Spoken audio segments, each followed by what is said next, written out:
आणि आताची महत्त्वाची बातमी आहे, डहाणू बोट दुर्घटना। कोस्टल गार्डने सर्च ऑपरेशन थांबवलेलं आहे।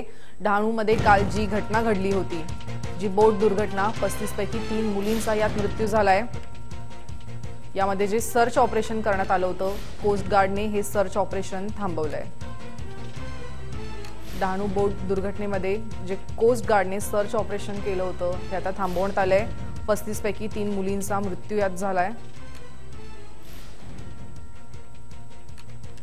काल डहाणूमध्ये बोट उलटून 3 मुलींचा दुर्दैवी मृत्यू झालाय।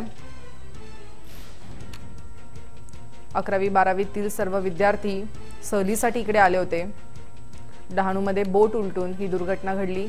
कोस्ट गार्डने सर्च ऑपरेशन इकडचं थांबवलेलं आहे। 35 पैकी 3 मुलींचा मृत्यू झालाय। काही जण अद्याप देखील बेपत्ता आहेत। या संदर्भात अधिक माहिती जाणून घेणार आहोत आमचे प्रतिनिधी राहुल पाटील यांच्याकडून।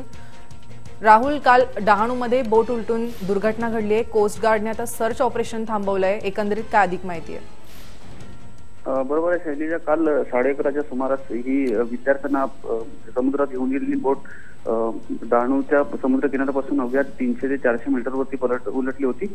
यामध्ये जवळपास 3 विद्यार्थिनी ज्या आहेत 12वीच्या, त्यांचा याच्यात दुर्दैवी असा मृत्यू झालेला आहे। काल संध्याकाळी त्यांचे मृतदेह जे आहेत ते बाहेर काढण्यात महसूल विभाग असेल किंवा कोस्ट गार्ड असेल किंवा जे स्थानिक मच्छीमार आहेत त्यांच्या मदतीने मृतदेह बाहेर काढण्यात यश आलेलं आहे। तर जवळपास 32 जणांना या प्रकरणातून सुखरूप जे आहे पाण्यातून बाहेर काढण्यात